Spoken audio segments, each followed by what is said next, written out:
ಕೇಂದ್ರ ಸರ್ಕಾರ ದೇಶವಾಸಿಗಳಿಗೆ ಜಿಎಸ್ಟಿ ಗಿಫ್ಟ್ ಕೊಟ್ಟಿದೆ. ಜನರ ತಲೆ ಮೇಲಿದ್ದಂತ ಜಿಎಸ್ಟಿ ಭಾರವನ್ನ ಸ್ವಲ್ಪ ಮಟ್ಟಿಗೆ ಇಳಿಸಿದೆ. 4 ಸ್ಲ್ಯಾಬ್ಗಳಲ್ಲಿದ್ದಂತ ಜಿಎಸ್ಟಿಯನ್ನ ಕೇವಲ 2 ಸ್ಲ್ಯಾಬ್ಗಳಿಗೆ ಇಳಿಕೆ ಮಾಡಿದೆ.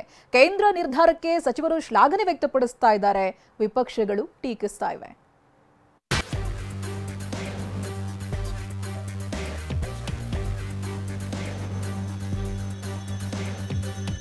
इस दिवाली में आपकी डबल दिवाली का काम मैं करने वाला।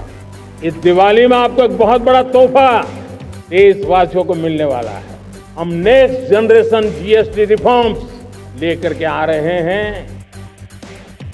ಪ್ರಧಾನಿ ಮೋದಿ ದೇಶದ ಜನರಿಗೆ ದೀಪಾವಳಿ ಗಿಫ್ಟ್ ಕೊಡ್ತೀನಿ ಎಂದಿದ್ರು. ಕೊಟ್ಟ ಮಾತಿನಂತೆ ಜಿಎಸ್ಟಿ ಗಿಫ್ಟ್ ನೀಡಿದ್ದಾರೆ.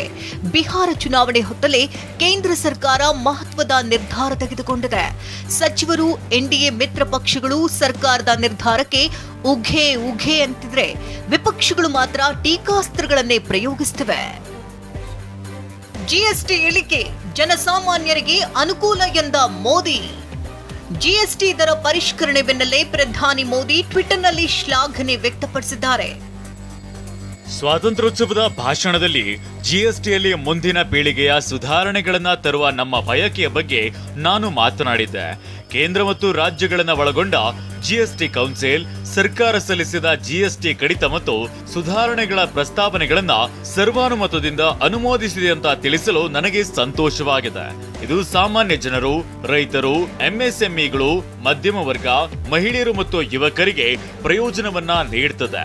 ಈ ಸಮಗ್ರ ಸುಧಾರಣೆಗಳು ನಮ್ಮ ನಾಗರಿಕರ ಜೀವನವನ್ನ ಸುಧಾರಿಸುತ್ತದೆ ಮತ್ತು ಎಲ್ಲರಿಗೂ, ವಿಶೇಷವಾಗಿ ಸಣ್ಣ ವ್ಯಾಪಾರಿಗಳು ಮತ್ತು ಕೈಗಾರಿಕೋದ್ಯಮಿಗಳಿಗೆ ವ್ಯಾಪಾರ ಮಾಡುವ ಸುಲಭತೆಯನ್ನ ಖಚಿತಪಡಿಸುತ್ತದೆ ಎಂದು ಟ್ವೀಟ್ ಮಾಡಿದ್ದಾರೆ.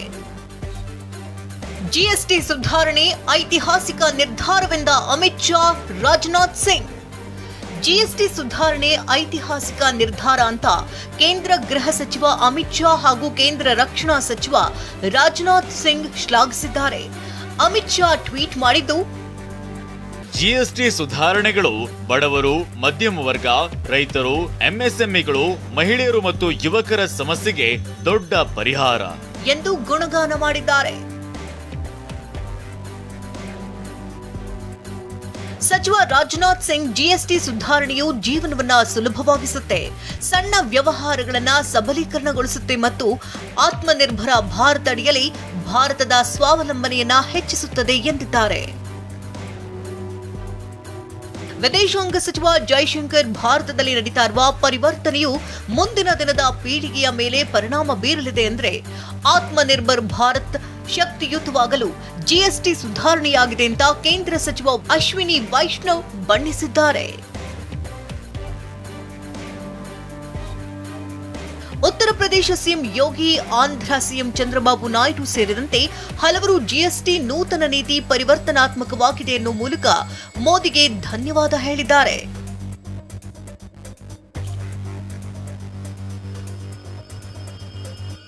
ಜಿಎಸ್ಟಿ ಸುಧಾರಣೆಯಿಂದ 70,000 ಕೋಟಿ ನಷ್ಟ. ಕೇಂದ್ರ ಸರ್ಕಾರದ ವಿರುದ್ಧ ಸಚಿವ ಕೃಷ್ಣ ಭೈರೇಗೌಡ ಕೆಂಡ. ಜಿಎಸ್ಟಿ ತೆರಿಗೆ ವ್ಯವಸ್ಥೆ ಜಾರಿಯಾದ ನಂತರ ರಾಜ್ಯದ ಆದಾಯದಲ್ಲಿ ವಾರ್ಷಿಕ ಸರಾಸರಿ 70,000 ಕೋಟಿ ಖೋತ ಆಗ್ತಿದೆ.